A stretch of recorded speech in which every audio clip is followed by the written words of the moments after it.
The digital clock on my nightstand glowed 3:07 a.m. in a dull red light that made the ceiling look stained with shadows. My throat felt dry and bitter, as if I had swallowed ash. I reached across the bed for the familiar warmth of my husband David, but my hand touched only cold sheets and empty space. Where did he go? I whispered to myself. David had been restless lately, always pacing, always checking his phone, always complaining about pressure at his construction company. I told myself he was just stressed, but something in my chest felt tight and wrong. I picked up my phone to open the living room security feed. Since we adopted our British short-hair cat, I had gotten used to checking cameras when I heard noises at night. My fingers slid across the screen, but instead of the living room, I accidentally opened the dash cam app for my new SUV. The screen lit up and showed our garage bathed in yellow light. And that is when my blood turned to ice. David was lying on his back under my car wearing gray sweats and rubber gloves. A small flashlight was clenched between his teeth. In his hand, he held a pair of steel wire cutters. He was not fumbling. He was precise. Every time the cutters closed, another brake line snapped. I covered my mouth to stop a scream. Tears burned down my face, but my heart felt frozen. The man who kissed me goodnight was destroying the one thing that kept me alive on the road. Then his phone rang. He took the flashlight from his mouth and answered on speaker, laying the phone on the concrete floor so he could keep working. A woman spoke. Her voice was sweet but sharp. "Honey, are you almost done? Our son is kicking again and I am so tired. That $5 million has to belong to him. Do not forget to clean everything when you finish." David laughed softly. "Do not worry, Lena. I am cutting the brake lines right now. Tomorrow Julia will be driving through the mountains. One sharp turn and it will all be over. Once she's gone, the money will be mine, and you and our boy will live in this house." The phone slipped from my hand onto the bed. $5 million. A son. A plan. The man I married was planning my death. I pulled the blanket over my face as my body shook. I bit my lip until I tasted blood just to keep myself quiet. That night, the woman who trusted her husband died, and someone else took her place. My name is Julia Reynolds, and until that night, I thought I had a normal marriage. I worked as a financial analyst in Richmond. My life was quiet, organized, and built on numbers and planning. David used to say he admired that about me. He said I was steady, reliable, the kind of woman a man could build a future with. 3 weeks earlier, that future changed. I received a call from a lawyer in Zurich telling me that my Aunt Helen had passed away. She had never married and never had children. I was the only family she had left. She left me $5 million. $5 million. When I told David, he hugged me so tightly I could barely breathe. He said this was our miracle, our new beginning. But after that day, I noticed something different in his eyes. It was not happiness. It was calculation. David owned a small construction company in Virginia. On the surface, it looked successful, but behind closed doors, it was drowning in debt. He had borrowed from private lenders. He had taken risks he could not cover. He never told me how bad it was until the inheritance arrived. Suddenly, he talked about joint accounts, about moving my money into his company, about how everything in a marriage should be shared. I told him I wanted to talk to my parents first. I wanted to invest carefully. That money was my safety, my future, the legacy of a woman who had loved me like a daughter. David smiled when I said that, but his smile did not reach his eyes. That is why I bought the new SUV. I planned to drive through the Blue Ridge Mountains to visit my parents and discuss how to protect the inheritance. It was supposed to be a safe trip, a simple road through green hills and quiet towns. I never imagined my husband was turning that car into a weapon. $5 million did not just change our bank account. It changed the man sleeping beside me. I lay in bed, staring at the dark ceiling long after the dash cam feed went black. My body wanted to scream. My hands wanted to shake David awake and demand answers. But something deeper inside me went cold and clear. If I screamed, I would be dead. So I stayed silent. I carefully saved the video from the dash cam. Then I sent a copy to a secret email account I had created years earlier when I worked with fraud cases. I also copied it onto a small USB drive and hid it inside the lining of my makeup bag. Only then did I let myself breathe. I did not cry like a broken wife. I cried like someone who had just survived an ambush. I kept thinking about Lena and the child she mentioned, about the way David laughed when he said my life would end on a mountain road, about how easy it was for him to plan my death. In that moment, I understood something that every woman should know. Danger does not always come with raised voices. Sometimes it comes with kisses and coffee in the morning. When the first light of dawn crept through the curtains, I stood up and went to the bathroom. I looked at my reflection. My face looked pale, but my eyes were different. They were awake. Tonight, the naive wife died. The woman in the mirror was someone else, someone who would survive, someone who would make sure the truth came out. When David came back into the bedroom an hour later, he slid under the covers like nothing had happened. He wrapped an arm around me and kissed my hair. "Sleep well," he whispered. I lay still, pretending to breathe slowly. In my mind, I was already planning my escape and his downfall. The morning sun filled our kitchen with a warm, golden light that felt cruelly out of place. Coffee steamed on the counter, fresh bagels sat on a plate. From the outside, our home looked peaceful. From the inside, it felt like a trap. David sat at the table reading the business section of the paper. When he saw me, he smiled and pulled out a chair. "Good morning, sweetheart. I got your favorite bagels. You should eat before you drive. The mountain roads are long and steep." I poured myself coffee and forced my hands not to shake. "You are always so thoughtful," I said. "Did you check the car properly yesterday? I just feel a little nervous about driving that far." For a fraction of a second, his eyes shifted away. Then he smiled again. "Of course I did. It is a brand new SUV. I even took it to the dealership. Everything is perfect. You have nothing to worry about. Nothing." The word made my stomach twist. I nodded and sat down across from him. I watched the man who had promised to protect me lie to my face as easily as he sipped his coffee. "You will be careful up there," he said softly. "Those curves can be dangerous." I wanted to laugh. He was not worried about curves. He was worried about me surviving them. I buttered a bagel slowly and took a bite. Every swallow felt heavy in my throat. I had never been so close to someone who wanted me dead. The doorbell rang suddenly, cutting through the tension. David looked relieved. "Saved by the bell," he said with a light chuckle. But I knew better. Something was coming, something that would decide who lived and who did not. The front door swung open, and Brooke Reynolds walked in like she owned the place. Her long blonde hair was messy, and her phone was already in her hand. Behind her was her boyfriend, a rough-looking man named Kyle, who smelled of cigarette smoke and trouble. Brooke did not even say hello. "Julia, we are taking your new SUV today," she said.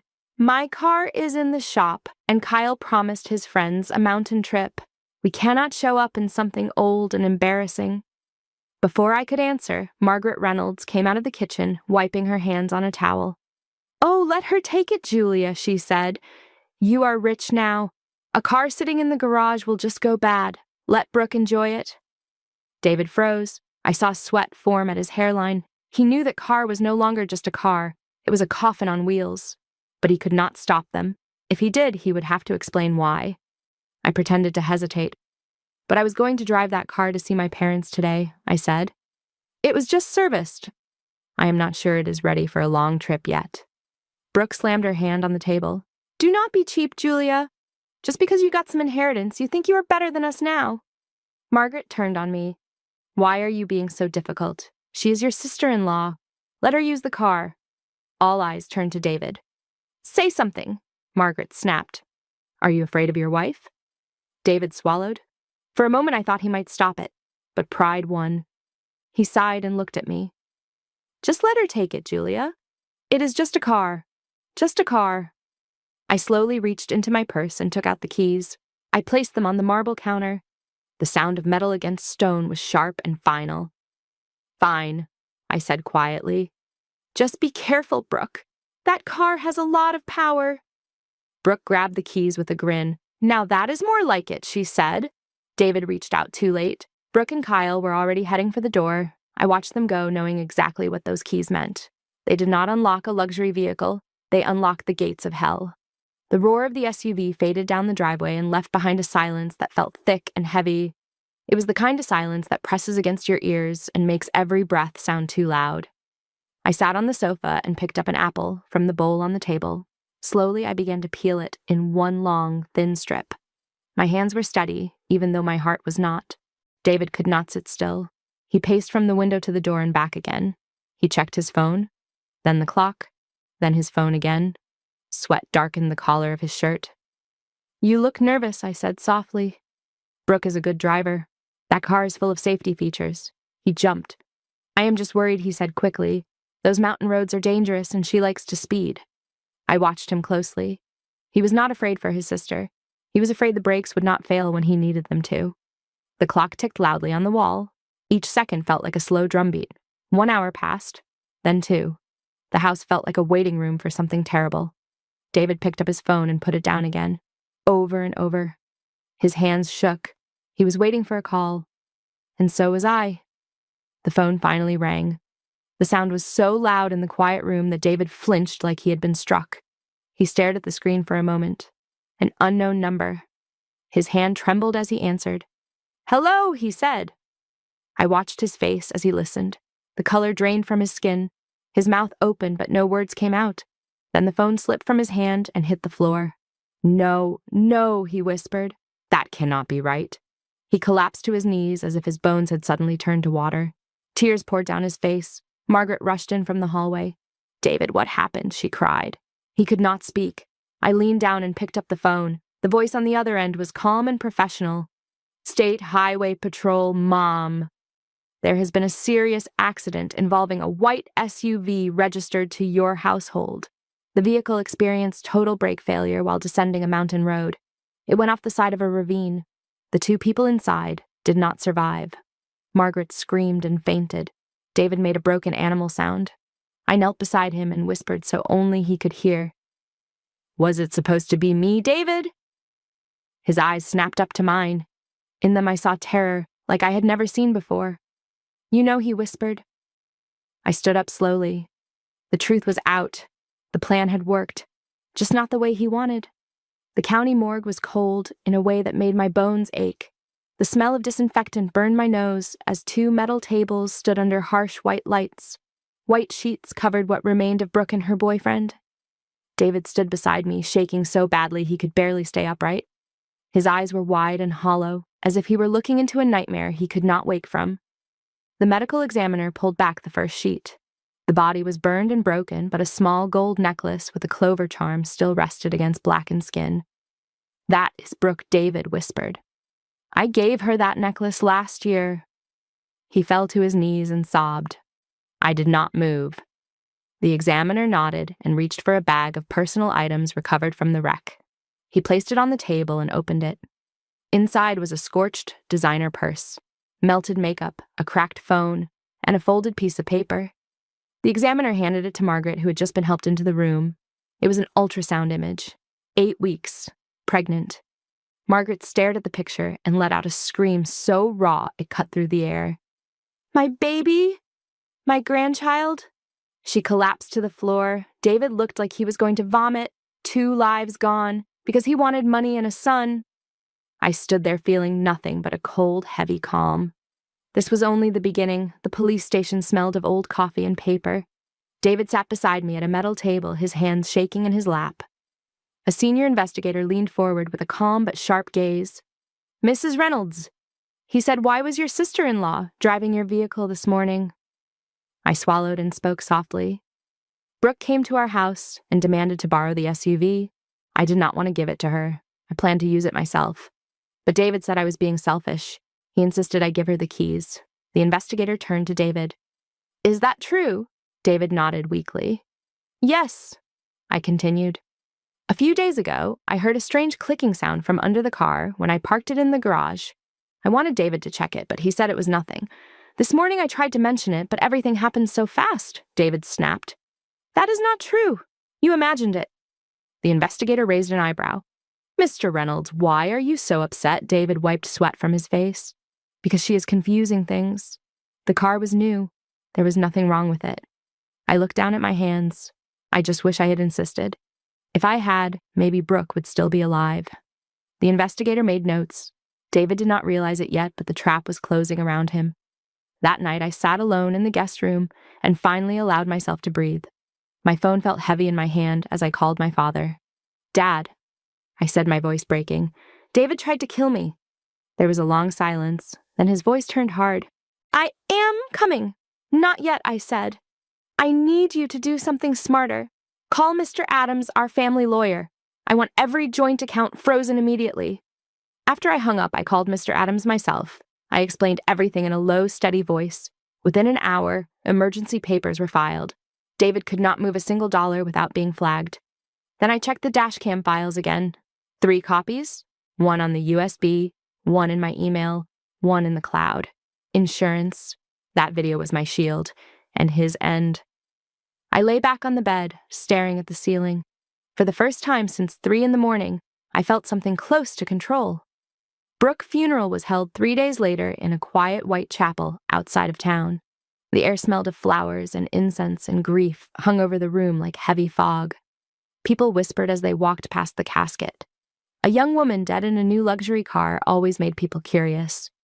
David stood beside me in a black suit, his face pale and tight.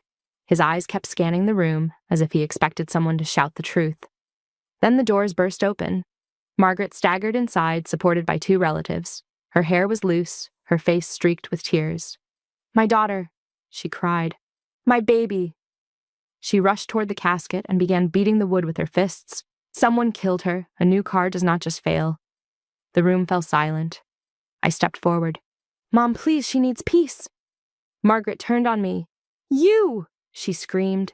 "You gave her that car. You knew something was wrong. You wanted her dead." Before I could react, her hand struck my face. The sound echoed through the chapel. I fell to the floor in shock. David froze. I looked up at him, tears streaming. "David, tell her the truth. You told me to give Brooke the keys." All eyes turned to him. He grabbed his mother roughly. "Stop it," he hissed. "You are making a scene." His fear was louder than his grief. People began to whisper. The perfect brother was cracking. While everyone was distracted by the chaos in the chapel, I stepped quietly into a side hallway. I took out a second phone I had prepared days earlier and opened a photo. It was an ultrasound. The name at the bottom read, Lena Parker, 12 weeks. A boy. I typed a short message and sent it to Margaret's phone. "This is the child your son wanted. This is why Brooke died. $5 million for a firstborn son." I slipped the phone back into my pocket and returned to my seat as if nothing had happened. A few minutes later, Margaret's phone buzzed. She looked down at the screen. At first, her face was confused. Then it went blank. Her hand began to shake. The color drained from her cheeks. She looked up at David, not with grief, with horror. Everything she believed about her son collapsed in that moment. The son she worshipped had traded his sister for money and another woman child. Margaret did not scream. She did not cry. She just stared. Sometimes silence is louder than any accusation. That evening, David came home like a storm. His tie was loose. His eyes were red. He slammed the door so hard the walls shook. "Why are all my accounts frozen?" he shouted. "What did you do?" I sat on the couch, pretending to be afraid. "I do not know what you are talking about," I said. "Maybe the police did it because of the accident." He grabbed the edge of the table. "You think I am stupid?" "The bank said it was because of a marital dispute." "You did this." Margaret came down the stairs, slowly holding her phone. "David?" she said quietly. "Who is Lena?" He froze. "I told you to mind your own business," he snapped. She held up the ultrasound. "Who is this child?" David's face went white. "You have no right to that," he said. Margaret walked closer. "You killed my daughter. For this, David lost control. It was supposed to be Julia," he shouted. "Not Brooke. She was not meant to be in that car." The room went silent. I reached behind the vase and pressed a button on my phone. Recording. Margaret stumbled back. "What did you say?" David covered his mouth. Too late. He ran upstairs and slammed the door. The truth had finally come out. The next morning, the police arrived with calm, serious faces. David sat at the kitchen table, staring into his coffee like it held answers. Margaret had not slept. Her eyes were swollen and empty. An investigator placed a small black USB drive on the table. "Mrs. Reynolds, you mentioned hearing something under the car before the accident. We would like to see any recordings you may have." I nodded and handed them the USB. The screen came to life. There was David in the garage at 3 a.m. Gray sweats, rubber gloves, steel cutters. The sound of metal snapping filled the room. Then Lena's voice played through the speakers, talking about their son and the $5 million. Margaret covered her mouth. David stood up so fast his chair fell over. "Turn that off," he shouted. The investigator did not. David's voice came through the recording, calm and cold. "Once Julia is gone, the money will be mine." Margaret collapsed. David dropped to his knees. It was over. There was nowhere left to hide. The trial moved quickly once the evidence was public. There was nothing David's lawyer could say to explain a video of him cutting brake lines or a recording of him planning my death. He stood in court thin and broken as the judge read the verdict. 20 years, no parole for a long time. I did not feel happy. I felt finished. The divorce was granted the same week. Every account was reviewed, every asset traced. Most of what David had once called ours was returned to me. The $5 million from my aunt was finally safe. I sold the house. Too many memories. I kept only my clothes, a few books, and my cat. Sometimes letting go is the strongest form of revenge. I walked away without looking back. 3 years passed like a long, quiet breath after a storm. I moved into a small apartment in the city with big windows and soft light. It was not as large as the old house, but it felt safe, and that mattered more than anything. I went back to work and slowly rebuilt my confidence. Numbers made sense again. So did mornings and evenings and weekends that belonged only to me. I invested part of my inheritance into a chain of organic food stores. It started with one small shop and grew from there. I learned how to trust my judgment again. I learned how to listen to that quiet inner voice that had tried to warn me before everything fell apart. Sometimes memories still visited me, not as nightmares, but as faded scenes from a film I once watched. David's voice, the garage, the sound of metal snapping. They no longer controlled me. One afternoon, I found a yellow envelope in my mailbox. The return address was a correctional facility. His name was on it. I did not open it. I fed it into my paper shredder and watched it turn into thin white strips. Whatever he wanted to say could stay with him. My life was no longer tied to his. I stood by my window that evening, watching the city lights come on one by one, and felt something I had not felt in a long time. Peace. If there is one thing this story should leave you with, it is this. Your intuition is not fear, it is information. Julia did not survive because she was stronger than everyone else. She survived because she listened to the quiet warning in her chest and chose to act instead of panic. Most betrayals do not start with shouting. They start with small lies, with financial pressure, with someone slowly treating you like a resource instead of a person. If someone suddenly becomes obsessed with your money, your control, or your future, pay attention. Protect yourself. Document everything. And never ignore the feeling that tells you something is wrong. If this story touched you, please take a moment to like this video.